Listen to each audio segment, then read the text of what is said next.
The most recent cases occurred in the year 2023 in South Korea, more specifically in the area of Busan, a coastal city on the peninsula. There, a young woman of only 23 years old named Jung had become a fervent follower of the stories of real cases, to such an extent that she needed to stop hearing these stories to become part of them. Jung was a pretty normal young woman. After graduating from high school, she made the decision not to attend college and to stay living with her grandfather, the only person in her family she lived with. In the 5 years prior to the crime, the young woman did not work, she locked herself in her room, and did not have much contact with the outside world. She didn't talk to anyone and had no friends. Upon conducting the investigation, the officers then noticed that her phone book was practically empty. Somehow, this woman lived completely isolated from society. Many believe that the frustration of living under these conditions and the difficulties she faced when trying to find work may have had something to do with how the story ended up in the end. One of her hobbies and what kept her company in her isolation were true crime documentaries, especially some movies that she wanted to emulate in some way constantly. This obsession was what led her to consider the possibility of committing a crime just to know what it felt like. Thus, 3 months before the atrocious crime, Jung was researching and developing a plan to be able to carry out her fantasy. The events leading up to the crime began on May 24, 2023 on a very popular mobile application in South Korea, which is responsible for connecting parents of elementary and secondary school students with university students who can serve as teachers and tutors in different subjects. There, the girl posed as the father of a high school girl who was looking for private English tutors on this site. Nowadays, it's not out of the ordinary for parents to look for tutors in this way, as I was telling you. Up until then, the app had proven to be a safe space for minors, mainly because the tutors, who are mostly college students, have to go through an identity verification process before they can start working. And then on the other hand, parents don't need to present any kind of identification to participate. They can do it through a ghost user without a profile picture and with a nickname as a username.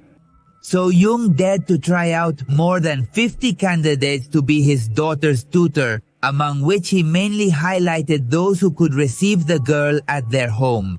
Some of them simply rejected the proposal because, as they explained, their apartments were not spacious enough to accommodate students. Until he finally decided on a 26-year-old woman who lived alone and had no issues with hosting students at her home. Those who knew the victim described her as a lively person, kind-hearted and always attentive to her students, helping them down to the smallest detail so they could excel in their exams. Perhaps this kindness that characterized her was what made her not hesitate when the applicant asked her if she lived alone.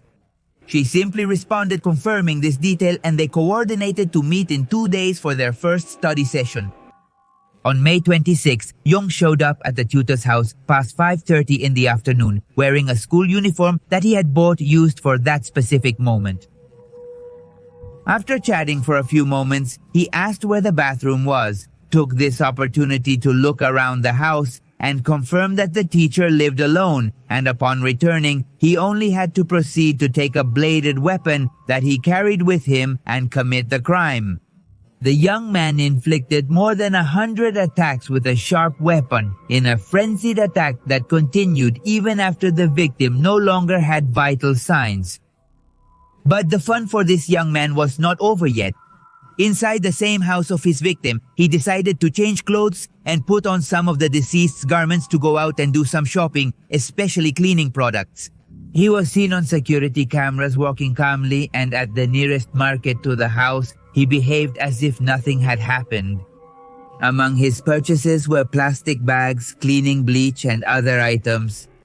Well, he took the victim's phone, their IDs, the wallet, and then began to eliminate any kind of trace that could indicate he was present at the place. He also returned to his house to pick up a handheld device and went back to the victim's house, which was approximately 6 kilometers from his, to continue with his task. It was time to disfigure the body and try to cut it into parts to fit it into the suitcase. And as for the young woman's clothes, he decided to put them in bags and dispose of them in the nearest garbage bin. 3 large bags were discarded and the rest of the incriminating evidence went in the suitcase. The cleaning process took about 6 hours, during which he left and returned to the house about 3 times in total, being captured by surveillance cameras that showed him with a calmness that could chill the blood. By midnight on May 27th, the young woman left the apartment for the last time, ready to find a taxi that would take her and her suitcase full of evidence to an area far from the neighborhood. When she found one, she asked the driver to take her to the river, about 20 kilometers north of the city. At no point did she let anyone else handle the suitcase. In fact, she got into the car by herself and refused any kind of help from the driver.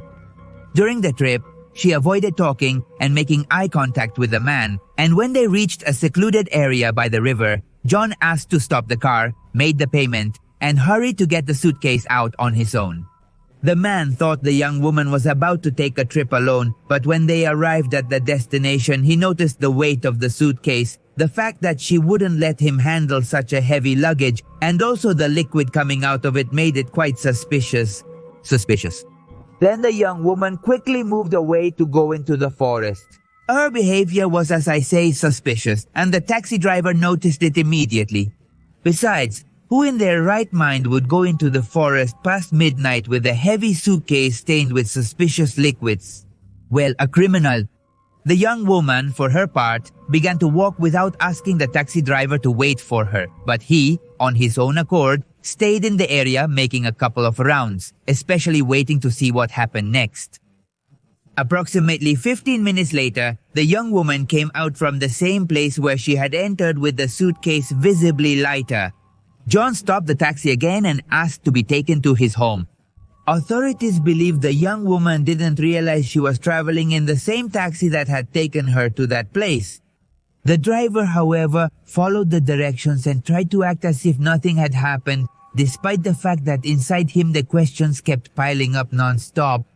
Hours later, following his intuition, the man contacted the police and told them everything that had happened, giving the young woman's specific address. Thus, the man was possibly carrying out a heroic act, perhaps without even realizing it. The officers carried out a quick analysis of the young woman's behavior and gathered evidence that could indicate that it was a crime, perhaps at that moment without realizing the magnitude of the case yet. Then around 6 in the morning on May 27th, John was arrested. At his own home, remains of the victim's body were found. They also confirmed that the stains on the young woman's suitcase were blood, and when asked about the origin of these stains, she simply replied that it was menstruation since she was on her period.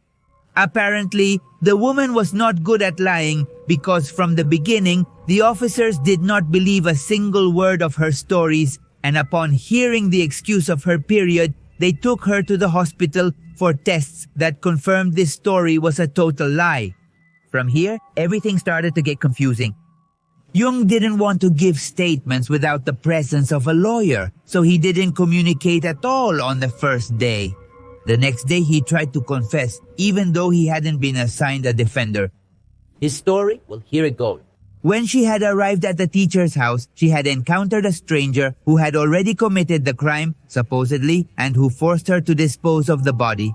In order for him to spare her life, he offered her the chance to live under the victim's identity.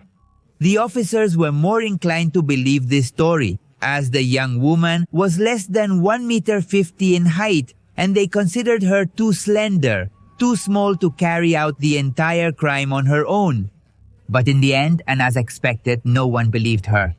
The young woman began to feel nervous when, almost without thinking, she decided to change the story once again. This time she confessed that she pretended to be a student because she was embarrassed to look for a tutor at her age.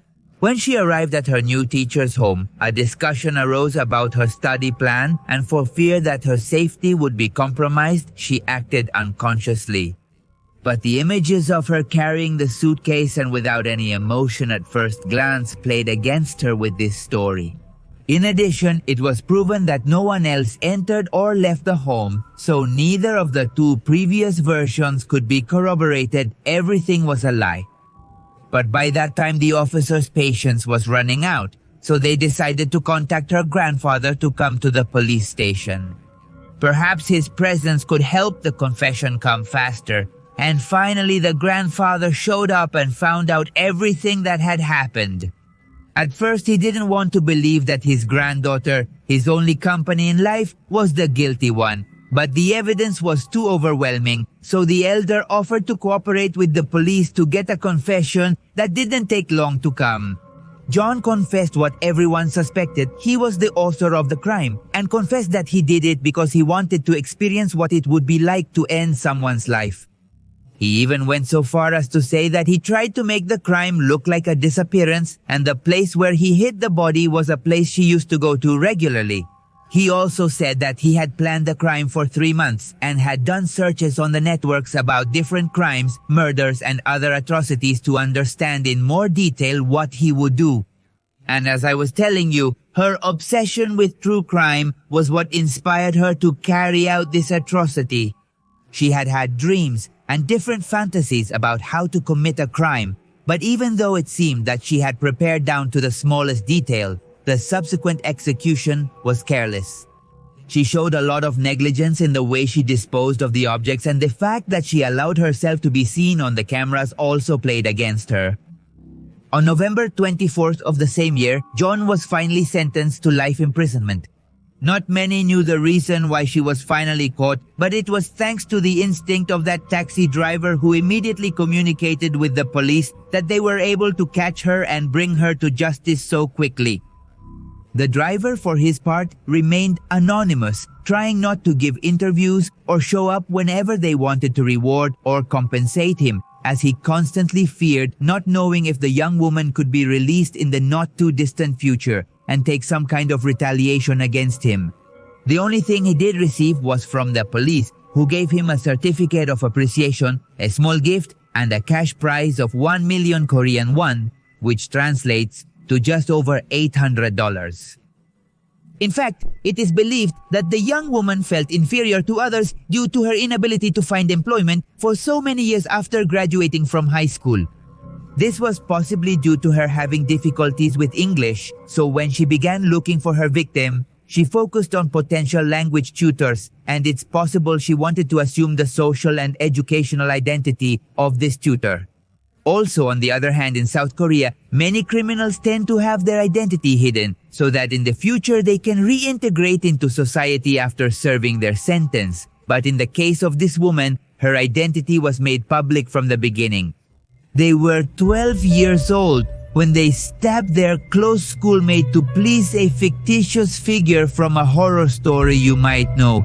They said that Slenderman had ordered them to commit the crime. Incredibly, the victim survived the brutal attack in a Wisconsin forest in the United States 6 years ago, a story where they lost their innocence and friendship with their best friend.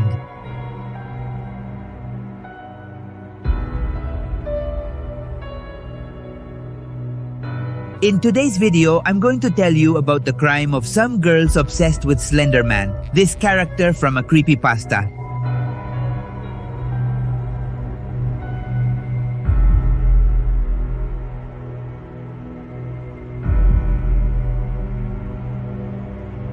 It was Friday, and they were planning to celebrate Morgan Geyser's birthday with a sleepover that included pizza, costumes, and laughter all night long. That afternoon, Anissa Wire, Peyton Ludner, and Morgan Geyser left the school where they were in the 6th grade together and went to the birthday girl's house. For Peyton, it was a strange night. Her friends seemed a bit different and whispered a lot among themselves. Other than that, everything went somewhat normally, you could say. After the games and laughter, they went to sleep. The next morning, the three 12-year-old friends decided to go to the park to spend the day outdoors. It was close to where they were and was a wooded area of Waukesha, a suburb in the city of Milwaukee, this in the United States. In the public bathrooms of the park, Peyton suffered the first attack. Anissa tried to forcefully hit her head against the wall. Peyton, on the other hand, was upset but did not give much importance to this incident. That's why, when they suggested going into the woods to watch the birds and play hide and seek, she went with her without any problem while Morgan started counting against a tree. They ran off to hide, but suddenly Anissa pushed Peyton and told her to lie on the ground and cover herself with branches and leaves to not be seen. It was at that moment that Morgan went to where they were and took the opportunity to pull out the knife she had hidden in her jacket, a knife with a 13-centimeter blade. She gave it to Anissa, who didn't dare to use it, and passed it back to Morgan. While Anissa held Peyton to the ground, Morgan whispered, "I'm not going to do anything until you tell me." Then Anissa yelled that it was time for her to go crazy. Morgan jumped on Peyton and started stabbing her wildly. There were 19 stabs, 7 in one arm, 7 in the leg. One pierced his pancreas, another went through his liver. Another one injured the stomach. And the remaining 3 went to the diaphragm, but the most dangerous stab of all was the one that passed a millimeter from a coronary artery very close to the heart. Peyton screamed, startled by the attack, and she was telling them that she couldn't see, that she couldn't stand up, and that she couldn't breathe. Nisa, on the other hand, told her friend who was almost fatally wounded to lie face down so the blood would come out more slowly. She said all this coldly without any remorse. Then they left, after promising her they would go get help. But this was a total lie. They wanted Peyton to lose her life at that moment. They left her bleeding in the ditch and left the forest. They headed to the public restrooms of a nearby Walmart supermarket, and there they cleaned up their friend's blood very well. Slenderman. They thought he would be very pleased with them. This was on Saturday, May 31st, 2014. Peyton was on the brink of death, but was able to crawl meter after meter to get out of the area where it would have been impossible for them to see her in time to save her life. She had enough strength to reach a trail. And there she was found by the cyclist, Greg Steinberg. At first, he thought Peyton was sunbathing, but then the girl asked him to please help her because she had been stabbed many times. The cyclist immediately called 911 and offered her water.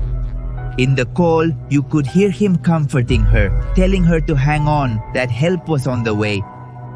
When the police and ambulance arrived, Peyton was conscious, and Dan Klein, the first police officer on the scene, asked her, "Who did this to you?" And she clearly responded, "It was my best friend Morgan."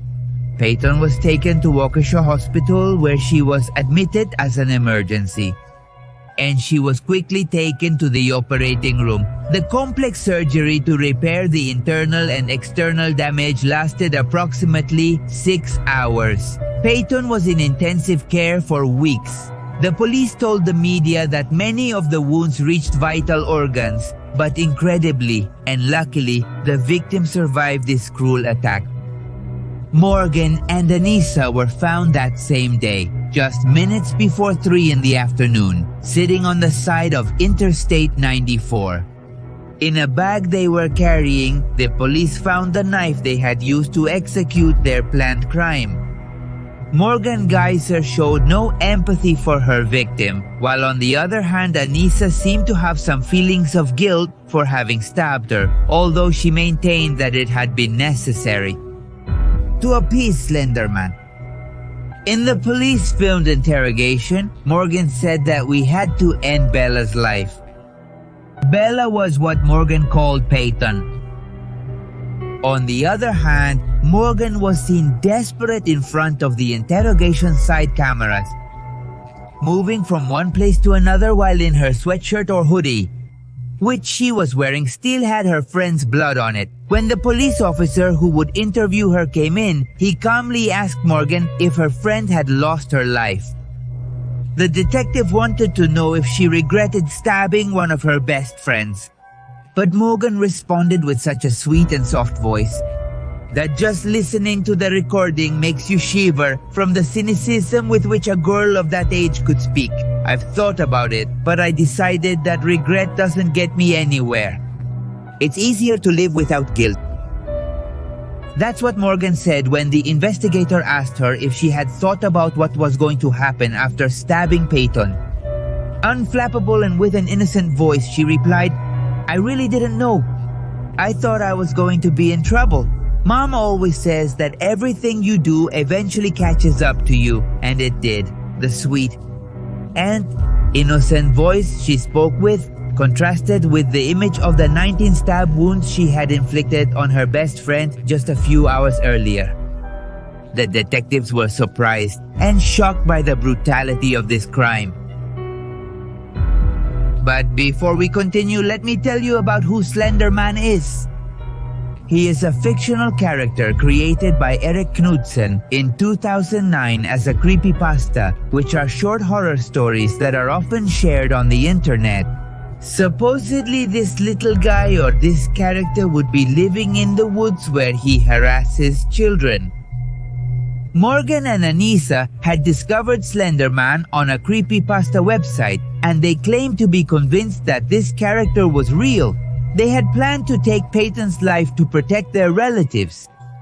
They claimed that once the crime was committed, they would have proven their loyalty to this sinister imaginary man. Then they would be his servants and live with him in his grand mansion. And they explained that this mansion was in the part of the park where they intended to go after the crime. Now let's move on to the life of these three friends. Morgan and Peyton became friends in 4th grade. Morgan was a lonely girl, and Peyton felt very sorry for her when she saw her sitting alone at school. That's when she decided to accompany her, and they ended up becoming best friends. They would visit each other after school and have sleepovers at their houses, always playing pranks. Morgan nicknamed Peyton Bella, as I had already mentioned. For a long time, she was my only friend. Morgan would confess to the police in the first interrogation. It was said that Morgan was a strange girl and that Peyton realized this but still loved her. Being strange was not a condition that excluded his affection for her. Everything changed when Anissa entered 6th grade at Morgan's school. Morgan was already obsessed with this Slenderman character. She and Anissa hit it off right away, and with Peyton, they became a trio of best friends. Peyton had to learn to accept Anissa, even though she didn't really like her. It was during this time that her friend's obsession with Slenderman became absolutely pathological. Morgan and Anissa talked about nothing else, but no one beyond Peyton knew about it. Peyton was uncomfortable and feared this fictional character that they worshipped. She even considered ending her friendship with them, but she didn't. After all, they were her best friends, and at school, neither of them had any disciplinary problems. No one was prepared for what was to come. After the crime, many more things would be known. For example, that Morgan and Anissa had been planning it for months. That on the school bus, they talked about the subject taking advantage of the fact that there was a lot of noise and no one heard them. That they had set up a code vocabulary to mention keywords like knife and kill without anyone being able to understand them. In fact, they had planned to take Peyton's life while she was sleeping that same night of the sleepover. They planned to cover her mouth with duct tape so she wouldn't scream and then stab her in the neck. Morgan set the alarm for 2 in the morning and she went to bed with her headphones on so only she could hear. When the alarm went off, Morgan woke up Anissa, but they were so tired and sleepy that they decided it was better to leave the matter for later, and they slept a little longer. They got up very early, around 6 in the morning. They dressed up as princesses and spoke in low voices about what they would do while Peyton was changing. The next plan was to do it in the public bathroom of the park.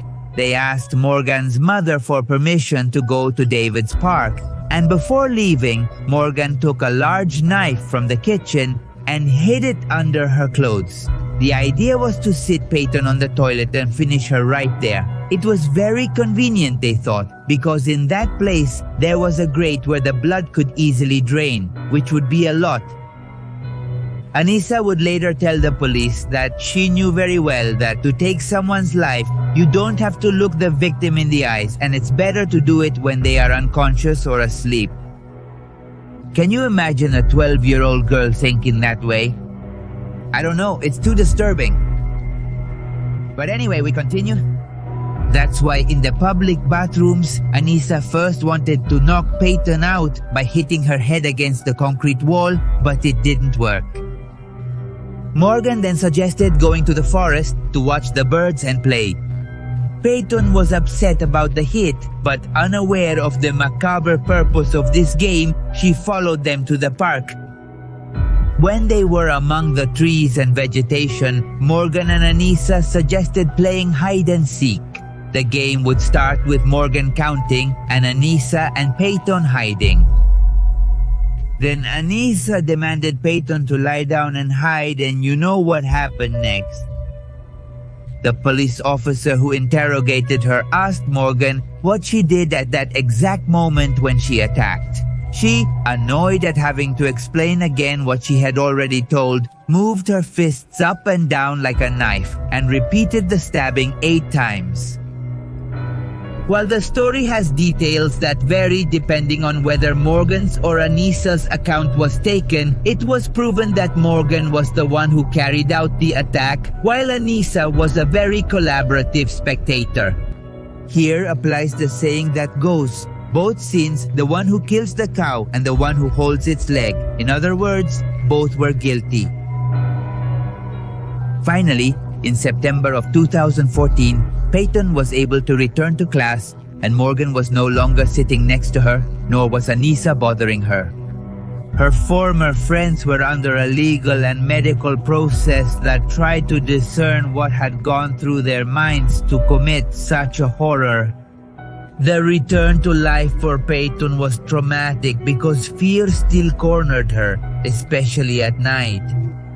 In August of 2017, Anissa pleaded guilty to second-degree attempted murder, and in December of that same year, she was sentenced to 25 years in a psychiatric institution after they were declared mentally ill at the time of the attack.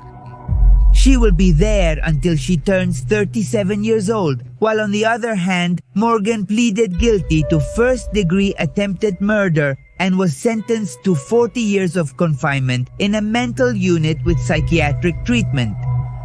She could be imprisoned until she is 53 years old and was diagnosed with schizophrenia and defiant disorder. It was known that from a very young age she heard voices and had hallucinations. If Peyton could say something to Morgan, curiously, he would thank her. He would probably first thank her because thanks to what she did, I have the life I have today. At 12 years old, I didn't have a plan, but now after everything I've been through, I do. It would seem that no one who had been through what I've been through could say that, but it truly is how I feel.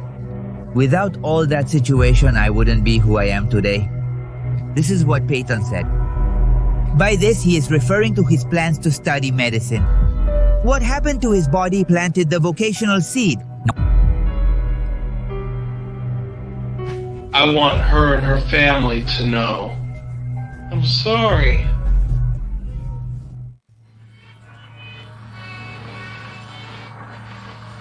Not because, oh, this is my vendetta, she did this to me. Look, I'm going down. Okay, when the fear of living exceeds that of dying, you're going, that's it, everything's over. If I killed her, I don't want her to disappear from everything. I don't want her to fade away. I want her to stop and suffer. I want her to stop and suffer. It's pointless to destroy existing life. There's no more pain. Yes, there are no more good things. Yes, but there's no more pain. There's nothing more. There's no more satisfaction that I can get from that. But leaving her alive, damn it. Everything emotionally destroyed, okay? It's much more of a sweeter bench. The French say that revenge is a dish best served cold. A beautiful melody playing on a harp sounds in a dirty and neglected apartment. The Icelandic singer Björk sings the following.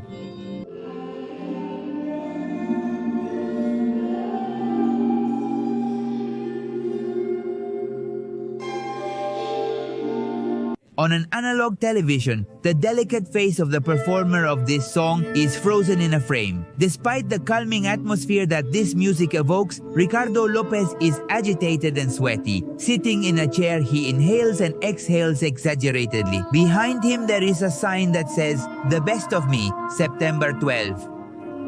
His head is shaved and his face is painted red and green. In front of him, a camera mounted on a tripod is recording him.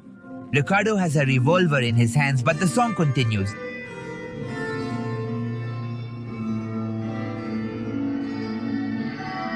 He exclaims the word victory as he puts the gun in his mouth and pulls the trigger. The camera records until the tape ends. Unfortunately, suicide is not the worst thing he does as he leaves this world. A lethal gift is on its way to the artist Björk's house. Ricardo's story is a story of obsession, stalking, and mental disorders. He would eventually seek to harm the very person he adored so much, but before he lost his mind, let me tell you who Ricardo was. Lopez was born in Uruguay on January 14, 1975. In his childhood, his family moved to the United States, seeking a new life in Lawrenceville, Georgia. The young man is introverted but let's say pleasant, and he gets along very well with his family. He suffers from Klinefelter syndrome, whose effects are infertility, small penis and testicles, and large breasts. Despite having a few male friends, he finds it very difficult to strike up a friendship with any girl. He feels very insecure about his body. I feel this way now, but not always. Especially as I was growing up, I had hope, and so with women, even though I was fat and this and that, but still, I had hope. This is said in one of his tapes. Ricardo is a brilliant and applied student, but decides to leave high school to become an artist. Even dropping out of his studies, he can't pursue that dream as much as he wants. His feelings of fear and inferiority make him stagnate. He worries about being rejected at art school. His brother, on the other hand, has a pest extermination business, so he manages to get a job there, although he only works intermittently. By his 17 years, he has become more detached from those around him, and to evade his sad and lonely reality, he delves deeper and deeper into the world of fantasy and celebrity obsession. At 18, he falls in love after seeing a video of the artist Björk. He researches and gathers all the information he can about her life, closely follows her career, and writes her many letters. At first, she is his muse, his source of inspiration that motivates him to keep growing. Sometimes he draws and even makes a sculpture of the singer's face. He also frequently writes in his diary. In it, he expresses a great desire to be accepted by her and to become a person who would have an effect on her life. He says he fantasizes about inventing a time machine to travel to the 70s and befriend this person, this artist in her childhood. Although he often says that these kinds of desires never have a, let's say, sexual connotation. I never really saw her as far as her beauty. I never really saw her as elegant and this and that. She was always more cute and smiling. On the way, I see myself as a kind of daughter. The biggest thing I wanted to do with her is keep her. I've had many fantasies of keeping her, not being in a relationship with her because I'm not good for her, but Simply, oh man, I've mastered the art of and the hugging.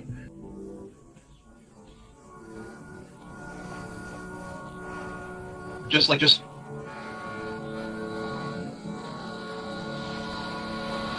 Oh, I hope you're all right. in his diary, he even writes the following: "I couldn't have sex with Björk because I love her." The diary extends to 803 pages with paragraphs and paragraphs about his thoughts about the artist and his feelings of insecurity for multiple reasons. Among them, his obesity, his larger than normal breasts for a male, and his difficulty in getting a girlfriend. This has given me something, you know? Being in love, having an obsession is a euphoric feeling, and I'm very happy. The young man writes that he has had something to anticipate daily. After 3 long years of loneliness and obsession in an Entertainment Weekly magazine, he reads the news about the singer's new boyfriend. He's a British DJ named Goldie. Ricardo, as you can imagine, is burning inside, not only because someone else has the place he so desires in the life of his only and greatest love, but because Goldie is of black race. Despite the fact that he is also part of a minority due to his Uruguayan origin, Lopez is a racist who does not accept that a black person has the privilege of being with his favorite person. In his, let's say, twisted reality, he felt betrayed. Look at this beauty. Face. Wow, she's a mess. Yes, shit, that's it.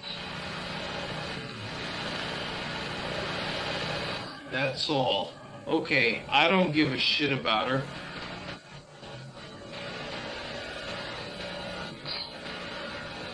That's her fault. What is her fault?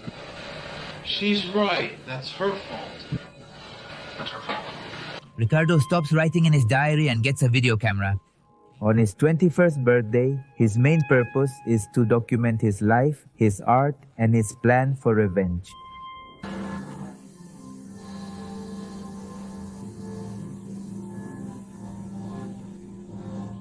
Even though this becomes permanent, Yep. That's the rain, basically, on my lookout.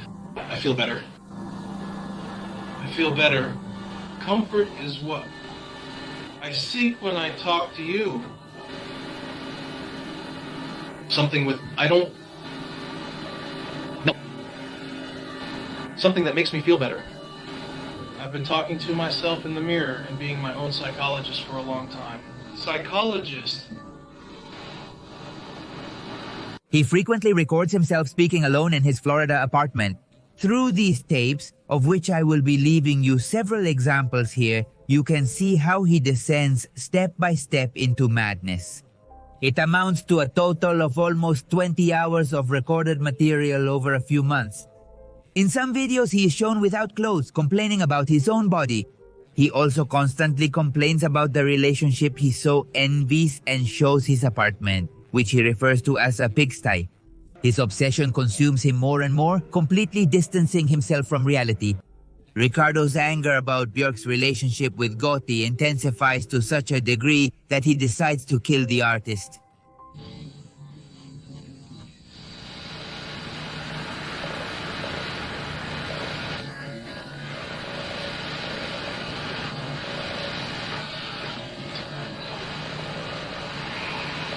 The first step in his plan is to get her address.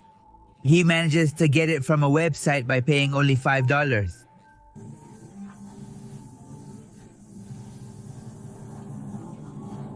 I'm going to see if there's membership or whatever. I'll pay it. I have to take down New York's homepage. Lopez first conceives a terrible idea to end the singer's life. Initially, he decides to build a bomb that, when detonated, would launch needles infected with human immunodeficiency virus. This would not only likely kill her, but also have a strong impact on her last years or months of life.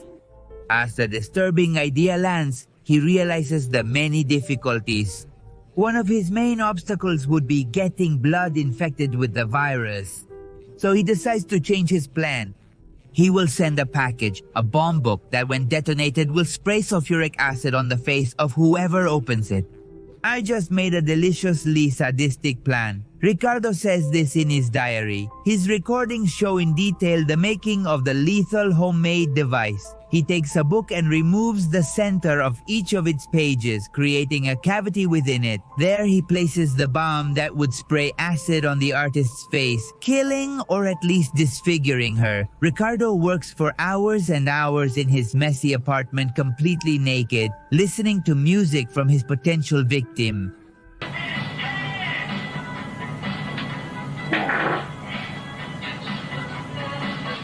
To make sure she will open it, he disguises the book as a shipment from the artist's record label, accompanied by a letter. He would make her believe that a soundtrack composed by her is required for the movie based on that book. It would be an invitation to open it and read it, leading her to a tragic end. So on the morning of September 12th of the year 96, Ricardo records the last chapter of his video diary.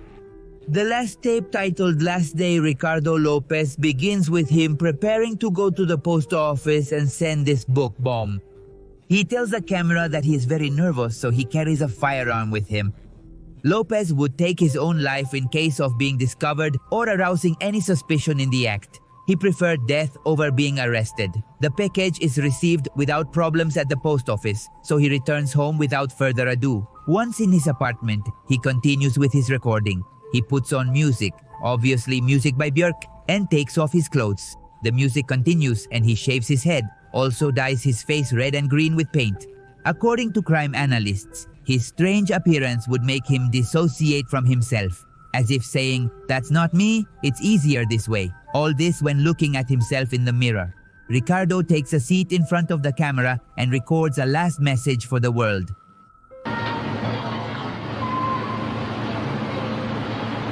I just want to say that my last words are my last words. Well, fuck the world, those are my last words. And fuck Björk and her love for her and her loving affection, the possibilities.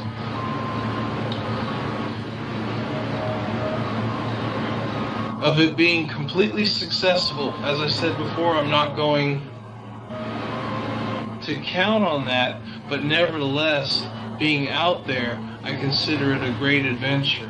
However, I was going to die somehow, not because of her, but for my own reason.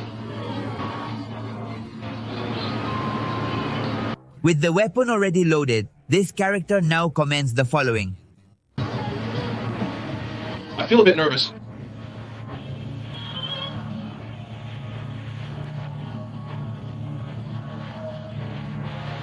Know exactly what I'm doing. It is cocked back. It's ready to roll. Oh man, the waiting's coming. Impatient, Ricardo skips to the next song on his player, a cover of a jazz standard called I Remember You, obviously sung by Björk, and when this starts, the young man says the following. This is the last song I'll ask after this. His last minutes are almost as if the singer is lulling him to sleep, as if she were accompanying him to eternity by the hand. Saying that he would take his own life right at the end of the song makes it more imminent. There is no turning back from this beautiful and tragic countdown. Björk sings the last verse, and that's when Ricardo takes his own life. The sign that remains behind him with the text that says, "The best of me," and the date of his death remains intact. It is believed that he hoped to stain it red with his blood and brain tissue by shooting himself in the mouth, but this was not the case. The ammunition he used for his .38 caliber revolver was, to his bad luck, hollow point, so it causes great damage to his brain but does not exit the back of his head. The video of his death is surprisingly easy to find on the internet, but it is not recommended to watch it, and for obvious reasons I can't leave it here on YouTube. But I will leave this on my website, which is pepemisterio.com. There you will be able to find it. By September 16th, a deep stench and blood are noticed coming out of Lopez's apartment.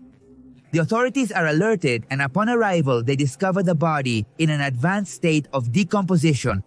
On the wall, they find written, the 8mm tapes are the documentation of a crime, terrorist material. They are for the Federal Bureau of Investigation. The officers evacuate the building while the bomb squad searches for more explosives without success. The investigators begin by watching the last tape, which confirms the suicide, but they also discover the plan to attempt on the artist's life. The package has been in transit since the 12th, from its origin in Florida to its destination in London, the residence of Björk. Luckily, it hasn't been delivered yet. The Metropolitan Police managed to intercept it at a post office in South London, and it is safely detonated without any casualties. Ricardo constantly doubted himself, even in his latest feat. He wasn't certain that he could succeed with his plan. He didn't know that in reality the chances were minuscule. All mail sent to the artist is filtered through his manager's office. Ricardo also didn't know that Björk and Goldie had ended their relationship a few days before he took his own life. This is where I wonder, would that have changed the young man's fate? Probably not. Despite his words and actions, he constantly emphasized that he was completely sane, setting aside his desire to die and kill his idol. He did not suffer from schizophrenia, hallucinate, or lose perception of his own reality. He just decided to focus more on his fantasies than on his own life. He knew how to distinguish between good and evil. He said there wasn't a voice in his head forcing him to do this. He didn't feel trapped, with no other way out but this. In his own words, this is what he said. The reason why I'm going to do this is because I want to do it. Upon learning everything, the artist declares she is very worried about the sad and terrible incident. I make music, but in other terms, you know? People shouldn't take me too literally and get involved in my personal life. I create music for others. The artist says this and sends letters and flowers to the Lopez family. She feels horrible. Nobody should have died for this cause. To finish her most recent album, she decides to move to Spain for a while. She also finds it necessary to hire security for her son, Sindri, who is escorted to school every day. By the year 97, a year after Ricardo's death, the artist allows herself to speak more openly about the case. She says the following: I was very sad that someone had died and couldn't sleep for a week. I was scared that my son or I would have been hurt. She holds no grudge and feels sorry for him and the way he lost his life. She said, I think it's very, very sad. The guy obviously suffered, but I am emotionally stable enough not to take it personally. Even so, it affects me and I cried and couldn't sleep at night just thinking about his face. It's very sad. Ricardo showed signs of having emotional and psychological problems. Did he never receive help or advice? The Lopez family and their friends were aware of his obsession with Björk. They expressed that they had no idea of the violent thoughts or that he was capable of such actions. A friend even insisted that he see a psychiatrist. He paid for his consultation. Unfortunately, the young man did not continue with his treatment. Later, the doctor would say that he did not seem like a dangerous person. If you want to delve more into the last months of Ricardo's life, the nearly 20 hours of video can be found on the internet, but I have to tell you that it is quite graphic material. These reached the internet since after being confiscated by the Federal Bureau of Investigation, they were shared with journalists. More than a window into the morbidity of a person's disorders and suicide, it could be a way to empathize with someone disturbed, used to rejection and in great need of affection, and at the same time acceptance. We should open our eyes and perhaps be attentive. Someone you know is going through a similar situation. Did Ricardo finally fail in his plan? The truth is, he didn't achieve his greatest desire of being someone significant in Björk's life and having an impact on her. As he left this world with her voice singing to him, there's no doubt this artist will remember him and likely never forget this character, albeit for such a dark and painful reason. On Pepe Misterio's channel, videos are uploaded Mondays, Wednesdays, Fridays, and Sundays. There's a weekly interview, and the Many More Mysteries channel uploads Tuesdays, Thursdays, and Saturdays.